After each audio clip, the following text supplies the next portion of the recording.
Hello everyone, welcome to the channel. This is Leo and this is another episode of Ponder PH.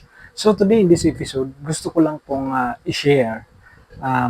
Gusto ko lang malaman nyo na hindi ah, kailangan na ipaalam natin sa ating mga kaibigan or sa ating family na tayo po ay gumagawa ng mga video, gumagawa po tayo ng content sa video, sa YouTube man yan or sa ibang mga platform. Why? What is the reason?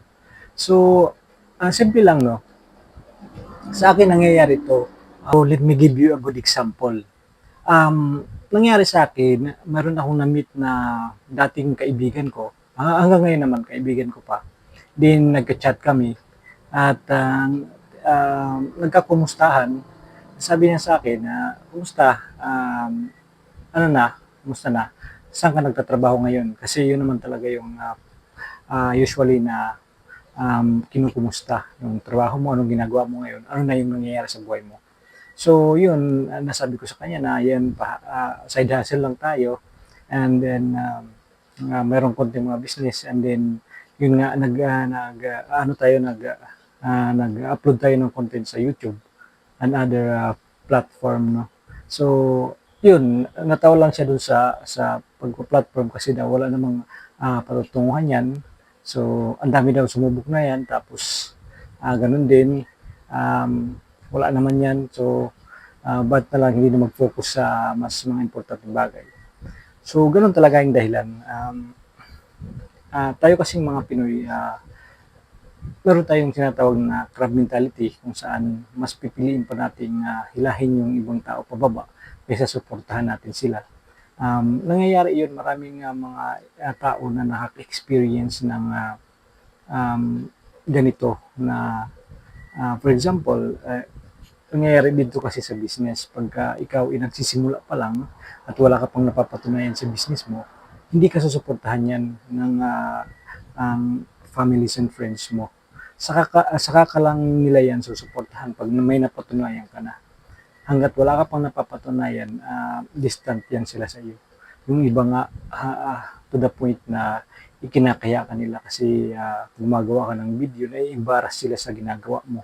So, yun din yung dahilan kung bakit yung iba nag-quit pagka napifeel nila yung pressure sa kanila ng families and friends na nakakahiya yung ginagawa mo, itigil mo na yan. So, kahit na gustong-gusto mo yung ginagawa mo, wala kang magagawa kundi itigil mo. So, yan yung isang dahilan. Yung isa naman, another reason is yung hindi talaga nila maintindihan yung ginagawa natin. So, kaya unsupportive talaga sila.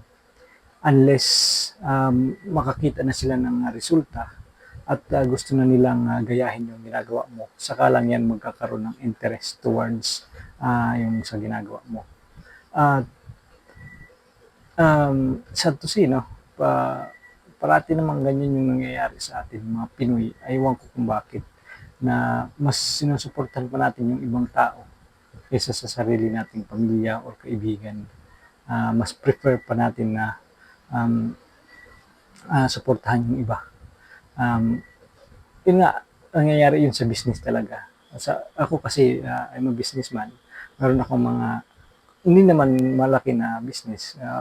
Mga konti-konting business lang dyan. No? So, pansin ko yan. Kung ikaw ay magsisimula ng business, lalo na kung online lang yan, magbebenta-benta ka lang, hindi ka niya bibilhan. Mas prefer pa rin niya lang bumili dun sa iba na akala naman na pag bumili sila, kakayaman mo na yan. Parang masakit sa kanila na guminhawa yung buhay mo. May mga ganong klaseng mga pag-iisip ng tao. So, little advice lang, tuloy-tuloy lang tayo. Huwag tayong ma-discourage pagka tayo ng mga ganon. And think positive lang parati.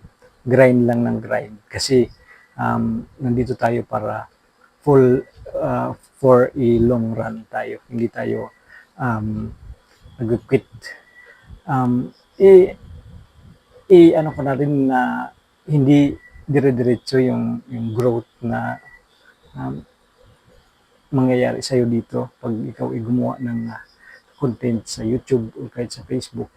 Basta, importante, you are being consistent, upload ka lang ng upload, and